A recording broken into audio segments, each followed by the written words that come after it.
जय कार सिद्ध। देखो गीता के 14वां अध्याय जो है ना, उसमें सत्व रज तम ये तीनों गुणों का वर्णन आया है और गुणातीत पुरुष का भी वर्णन आया है और भगवत प्राप्ति के लिए हमें क्या करना चाहिए ये भी बात यहां समझा रही है।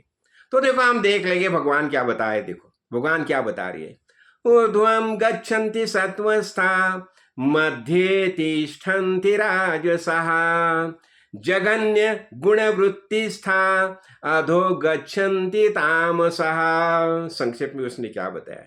सतोगुण में स्थित पुरुष स्वर्ग आदि उच्च लोकों को जाते हैं। और लोगों को देखो, सबको स्वर्ग जाना चाहिए, बोलते नहीं हमें स्वर्ग जाना है, स्वर्ग जाना है, लेकिन उसके लिए क्या करना पड़ेगा। सत्व गुण में स्थित पुरुष, यानी हमें सत्व गुण की वृद्धि करनी चाहिए। बहुत अच्छा। तो रजोगुण में स्थित पुरुष क्या करता है। राजस कैसा होता है, वो मध्य में, अर्थात मध्य में यानी मनुष्य लोक में ही रहते हैं। राजस लोक जो है ना, वो मनुष्य लोक में रहते हैं। और तमोगुण के कार्यरूप, अर्थात तमोगुण यानी क्या होता है। देखो तमोगुण का आधार क्या होता है। निद्रा, प्रमाद, आलस्य, ये तमोगुण हो गया। नहीं नहीं मैं तो सोता हूं, मैं तो सोता हूं, मैं तो गलती करूंगा ही, यानी गलती होती है, अनेक प्रकार की गलती उनके हाथों से होती है। और आलस्य, नहीं मैं कुछ नहीं कर सकता। अरे ये पढ़ो ना कि नहीं नहीं मुझे पढ़ने के लिए समय ही नहीं है, मैं तो गीता नहीं पढ़ूंगा। तो अब ये जो बातें जो है ना, अरे देखो मैं इतने मैसेज भेजता हूँ, इतने वीडियो भेजता हूँ, लेकिन उन्हें सुनने के लिए समय नहीं है। क्यों। तमोगुण। तो तमोगुण का पुरुष है, वो तुम्हारे जो कितने भी वीडियो रिकॉर्डिंग करके भेज दो, वो सुनेगा नहीं। उसको सुनने के लिए उसके पास समय ही नहीं है। तो अभी ऐसे तामसिक जो होते हैं, वो क्या होता है, वो अधोगति में जाते हैं।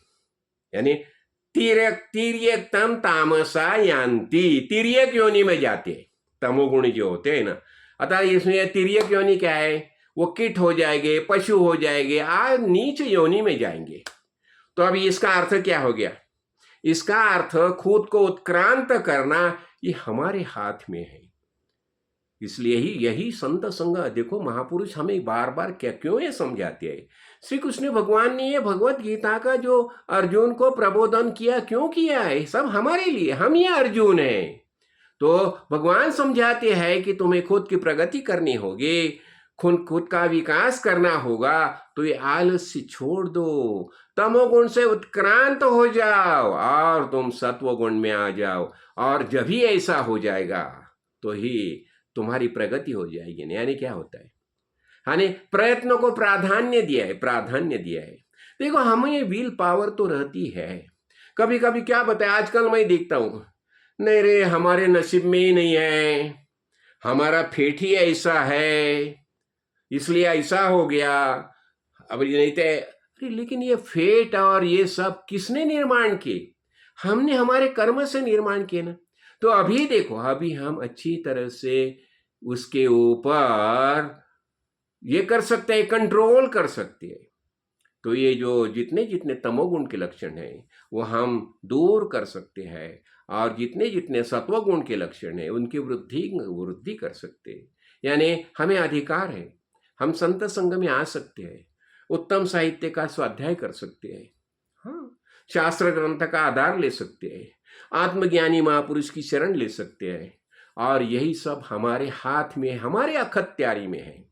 तो हमें हमारी प्रगति करना या अधोगति करना ये क्या हमारे हाथ में है।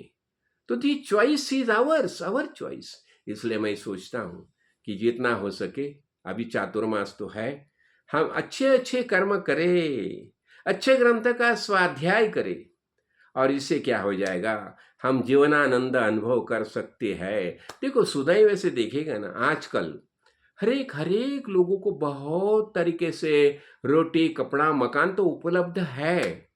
और इतना उपलब्ध होने के बावजूद भी वो गलत रास्ते से जाती है। कोई मद्यपान करने लगता है, कोई जुआ खेलने लगते हैं। देखते हैं, हम देखते हैं, अनेक लोग को देखते हैं, बड़े बड़े लोग देखो ना, जुआ खेलने वाले बड़े लोग मिलेंगे। मद्यप्राशन, अरे मद्यप्राशन और ये इसका एडिक्ट होना, अनेक प्रकार की जो आजकल मद्य और ये मिल रहे हैं ना, तो इसमें एडिक्ट होना ये बड़े लोग का कार्य हो गया है, बहुत दिखाई देते हैं हमें। तो हमें क्या करना चाहिए, इससे हमें हमारा जो प्रगति करनी होगी, तो हमें ऊर्ध्व गच्छन्ति, हमें ऊपर जाना होगा, आत्मज्ञान प्राप्त हो करना होगा। देखो आप इस स्वर्ग की बात ले लो, बाद में हम देखेंगे क्या करना है। वो स्वर्ग में जाना है तो भी हमें सत्वगुण की वृद्धि करनी चाहिए ना। तो चलो यही बहाने, ये चातुर्मास के बहाने हम ये कार्य करते रहेंगे। जय कार्ड सिद्ध, जय कार्ड।